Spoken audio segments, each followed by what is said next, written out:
At the same time, when they see it come to fruition, for a lot of them, are they writing copy and doing all these things that maybe they are, which I think is incredible. Have you ever talked to someone who says all the right words, but you can feel something underneath?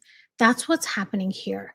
Narcissists use words strategically to sound kind, empathetic, and collaborative, but the intent is often to control perception, elevate themselves, and keep you guessing about their true motives. In this video, we're breaking down Meghan's latest interview, and I'll show you how, no matter how hard she tries to manage the narrative, her true intentions still come through in her body language and in her words. Once you learn to spot it, you'll never hear her the same way again. But before we begin, here's the intro. Welcome to Revealing the Narc. Join me as I highlight narcissistic traits in celebrities and public figures. Everything here is in my opinion and not professional advice. If you enjoy the analysis, please like and subscribe. I want to start this off by saying I grew up with a malignant narcissist, and as a result of that, I became hyper aware of words. And I shouldn't say became in the past tense. I still am hyper vigilant about the words that people use. And it's because when I was a child, I learned to read between the lines to know if I was in a safe space or not. That's why when I hear Meghan's language, the pivots and the subtle contradictions really stand out to me. In this video, we're going to go through that clip and analyze the exact language she uses, what she says, what she doesn't say, and what she's hiding between the lines. Then I'll walk you through 4 powerful ways narcissists use language to control perception, manage their image, and subtly elevate themselves. And finally, I'll share 3 tips you can use right now to spot these tactics in your own life so you can trust what you're hearing and what you're feeling.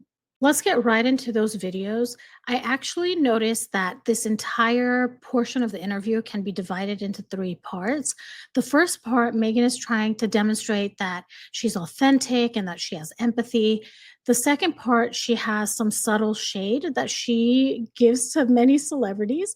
And finally, she has a pivot where she's trying to look like she's collaborative. So let's start with part 1 and the first video clip from part 1.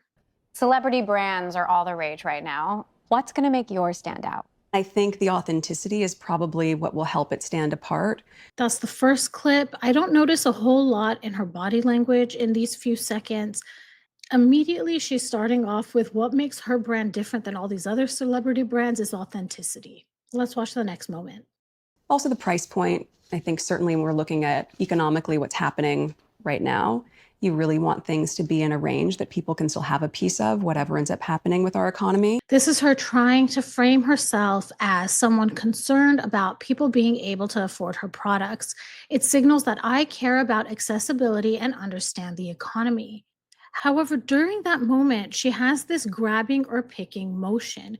This stands out to me because usually when people are talking about being generous, giving, sharing, making something affordable, the body language reflects openness. There's open palms, maybe spreading hands outward. But Meghan's grabbing and pinching is the opposite. It's closed, it looks restrictive, and I think it subtly contradicts her words. Let's get into the next clip. More than anything, I've just poured so much love into this brand. And I would say the same for so many of these celebrities who probably have dreamed of something for a long time. Okay, we're on the edge of shade throwing. She tries to soften the edges of what she's saying by adding that other celebrities have probably dreamed of this for a long time. She presents herself as gracious and understanding, but this is where she sets up the contrast. Her tone suggests that while others may have dreamed, she's the one actually pouring love into the work and being hands-on. There's a 2-layered message in part 1.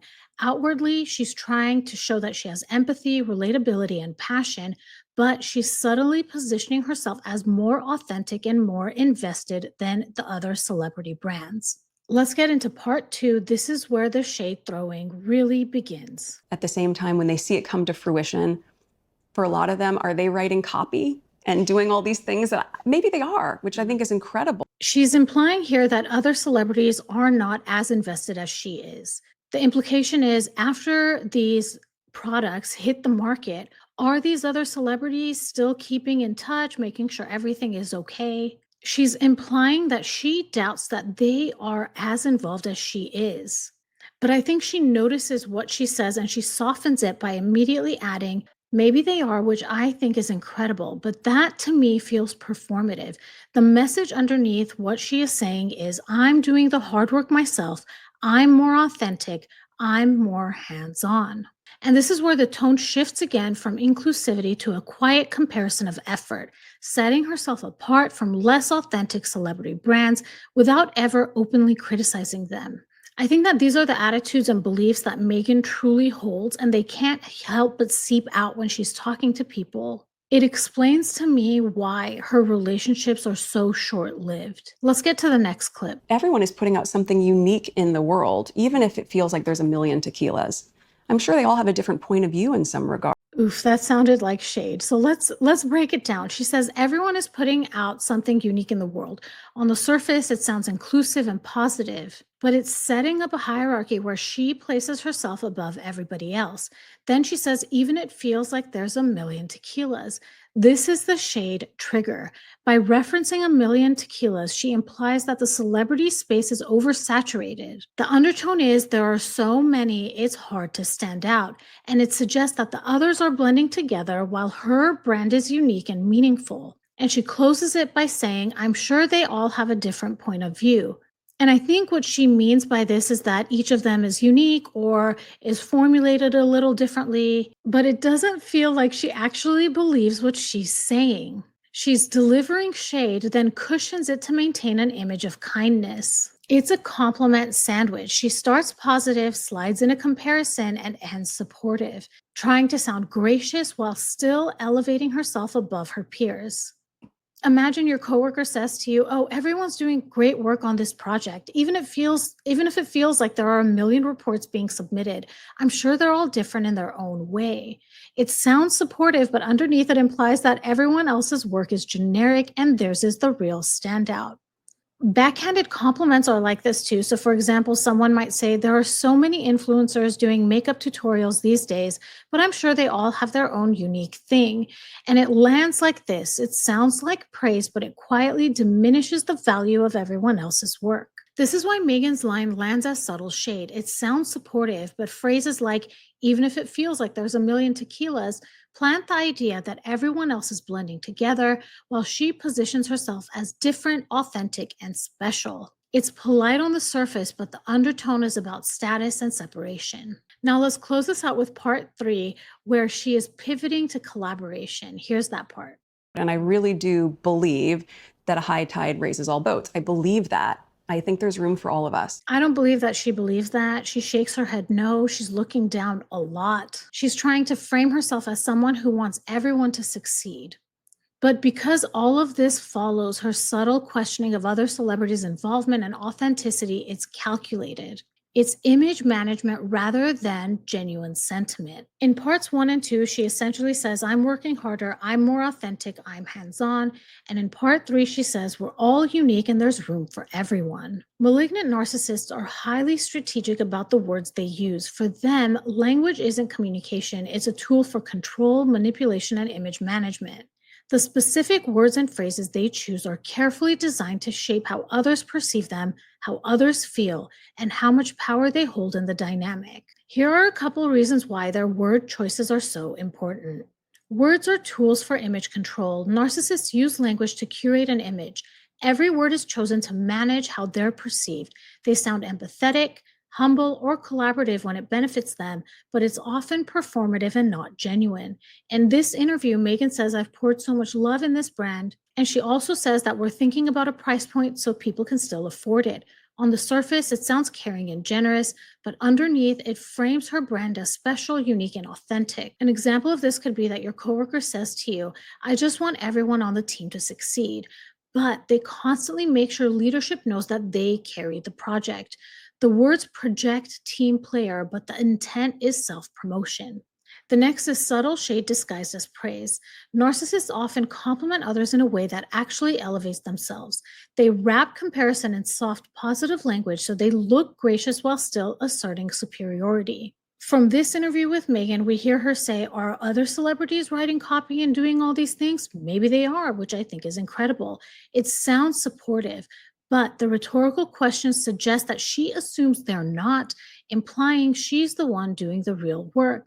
A real life example of this could be a friend saying to you, I love how confident you are wearing that outfit. I could never pull that off. Sounds like a compliment, but it leaves you feeling less secure. Or someone saying to you, wow, you actually did really well on that project. The hidden meaning there is, I didn't expect you to.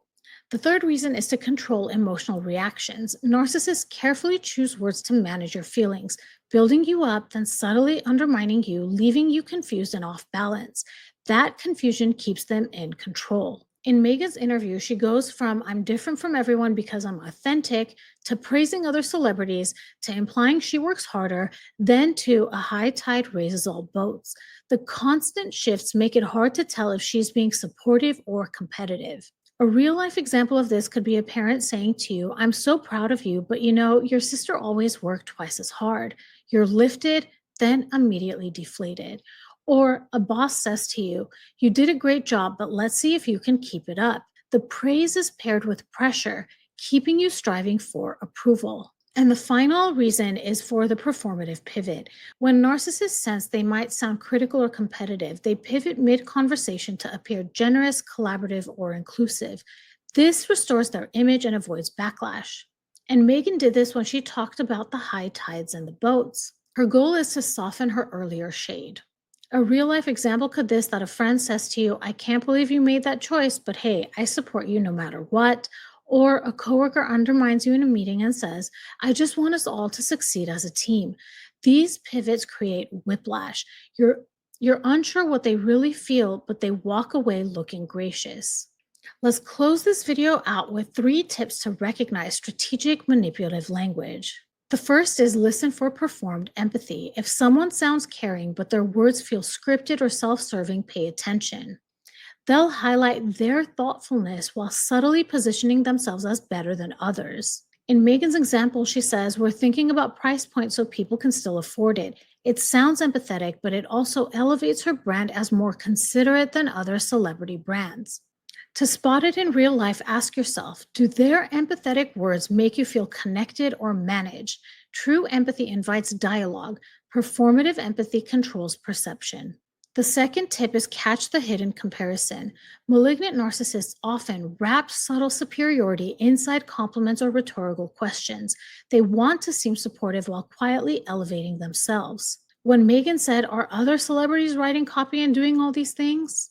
She's planting doubt, but then she follows up with her performance of, maybe they are. I think that's incredible. To spot it in real life, ask yourself, do you feel slightly undermined after their compliment? Backhanded praise often signals quiet competition disguised as kindness. And the third tip, watch for the abrupt pivot. If someone changes tone suddenly, especially after throwing shade, they may be managing their image rather than showing genuine support. And Meghan does this by saying, I think there's room for all of us. This comes right after she questions other celebrities' involvement. This sudden inclusivity feels like damage control and not authentic collaboration.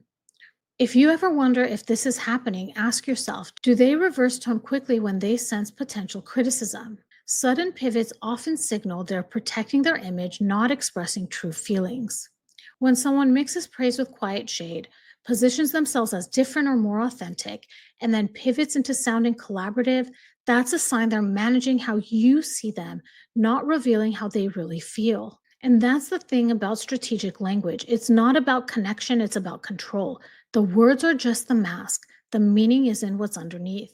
I'm curious to know what you all think about this. Please drop your thoughts in the comments. If this was interesting to you, please like and subscribe. Hit that notification bell so you'll know every time I drop a new video. Thank you so much for watching. If you enjoyed this video and you're looking for a meaningful way to support something beyond the screen, I'd love for you to consider making a donation to the National Domestic Violence Hotline in lieu of super chats and super stickers. They provide 24/7 support and resources for people in unsafe or overwhelming situations, whether that's emotional, physical, or just hard to name. Their information is on the screen should you need to contact them, and you'll find the link to donate in the description of this video. Every little bit helps, and it means a lot. Thank you again for watching, and I'll talk to you soon. Bye, everybody.